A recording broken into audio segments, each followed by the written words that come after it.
Faced with virtually insurmountable technical problems, the instigators of the space program still needed to maintain control of the situation. They still wanted to get out into space fast and discreetly.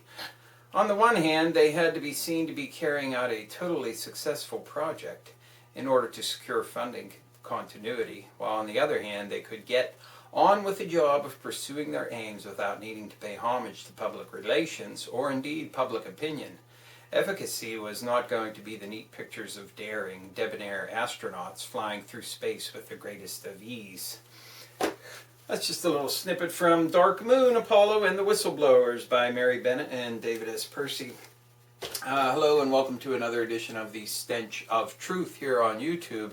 Just a reminder, Stench of Truth Radio on Blog Talk Radio, Fridays 7 to 9 p.m. Eastern Time at blogtalkradio.com/The Stench of Truth. Archives for previous shows are available on iTunes. You can just click on that from that website and it will take you to the full catalog of my past shows for anybody who missed it. So just a reminder, I'm on the radio as well. I just wanted to make a very brief commentary today about the Osama Bin Laden fiasco. How many times has this story changed?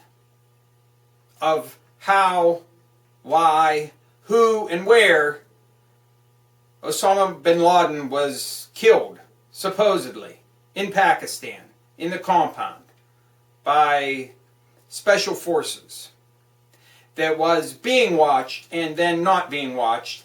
There was video and now there's no video.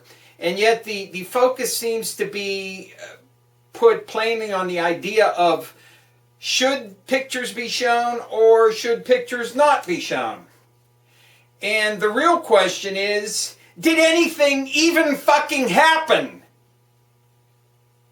Did anything even happen? Anything at all? It could be a complete illusion. The whole thing. But there are still people that just because the government says so, they believe it and that's fine by them. I have never heard such ridiculous thinking in my entire life, especially when we have been faced with continuous administrations that do nothing but lie.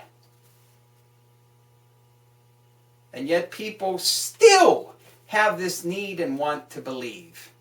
It astonishes me. So no, I don't care about pictures. I want proof that anything happened.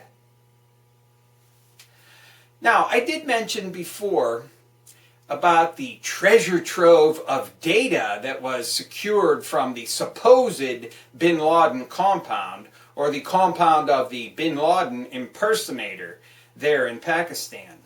And one of the first things that came out was this idea of them staging some form of attack on railroads in this country. And now Chucky Shumer, one of the biggest asses in the Senate, wants to have a no-ride list for Amtrak and trains.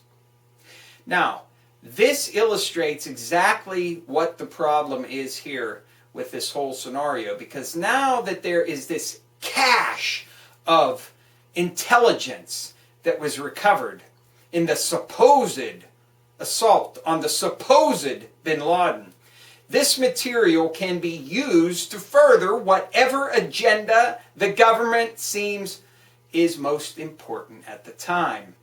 And what we have seen in the past several years is that there has been an increasing focus on the idea of homegrown terrorism. And indeed, the Amtrak assault would have been carried out by people here in the United States, that is, terrorists who are citizens. Now, I ask you, people, what does this tell you?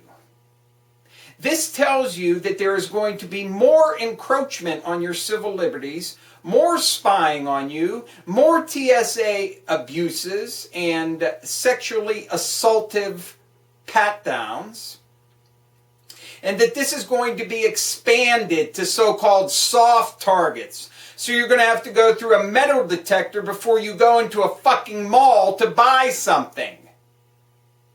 And maybe even be patted down as well. Because the supposed intelligence says that there's a supposed network of supposed homegrown terrorists here in the United States that want to foment some kind of discord in this country by attacking trains and other so-called soft targets. And that's what's wrong with this entire fucking picture.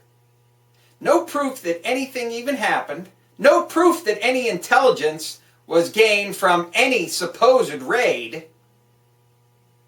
And no proof that any of these plots and devises have any basis in reality whatsoever.